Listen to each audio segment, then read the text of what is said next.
Alam mo, kapag mag-a-abroad ka, dapat buo at malakas ang loob mo. Dahil kung hindi rin lang buo at malakas ang loob mo, huwag mo nang ipagpatuloy pa. Kapag nang ibang bansa ka, dapat kaya mong lahat dahil marami kang kalaban doon sa pupuntahan mo. Nariyan ng lungkot dahil mapapalayo ka sa pamilya mo. Isa yan sa pinakamalakas na kalaban na pwedeng umatake sa'yo. Nariyan din ang takot. Takot at pagkabalisa kung maayos ba ang lugar na mapupuntahan mo.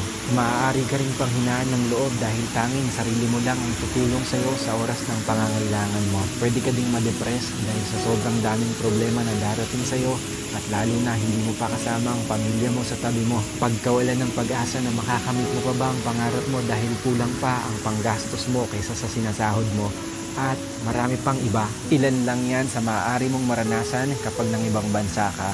Pero dapat kapag nag-abroad ka, kaya mong magtiis at magsakripisyo para sa pangarap mo. Kaya mong indahin ang lahat ng lungkot para sa pamilya mo. Kaya mong kainin ang pride mo kahit na alam mong iba ang trabaho na madadapnan mo sa pupuntahan mo. Kaya mong magtiyaga ng matagal na panahon para sa mga minamahal mo. At kaya mo dapat makibagay lalo na't iba't ibang klase ng tao at nasyonalidad ang makakasalamuha mo. Kapag nag-abroad ka, lahat ng feelings ay mararamdaman mo.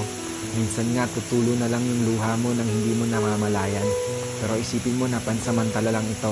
Dahil sa pag-alis mo, nangangahulugan na may pangarap ka para sa sarili mo at para sa mga mahal mo sa buhay. Dalawa lang ang pwede mong kahinatnan sa ibang bansa. Ito ay matalo ka o magtagumpay ka. Kaya dapat alam mo ang dahilan kung bakit ka nag-abroad.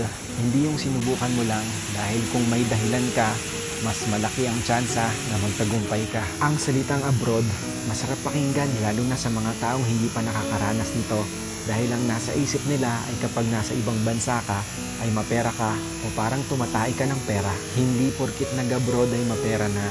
Pagod at hirap ang katumbas ng bawat dolyar na iyong kikitain sa ibang bansa. Kahit sobrang nakakapagod, basta ang pamilya mo ay iyong mataguyod at mabigyan mo ng buhay na maginhawa kahit kapalit pa nito ay pangungulila. Kapag nasa abroad ka na, sobrang daming pagsubok ang iyong haharapin.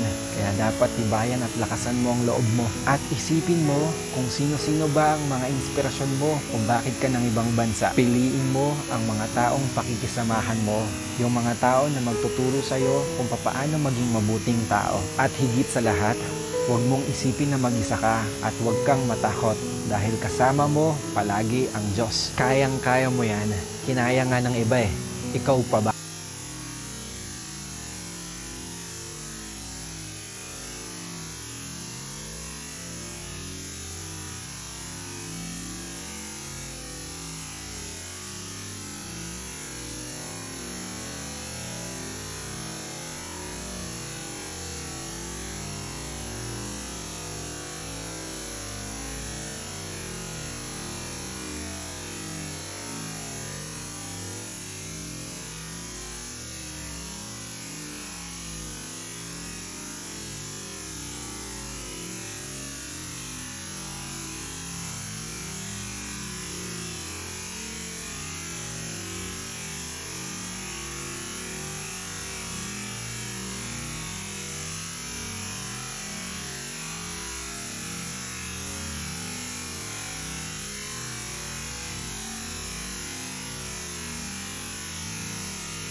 Nakawit siguro.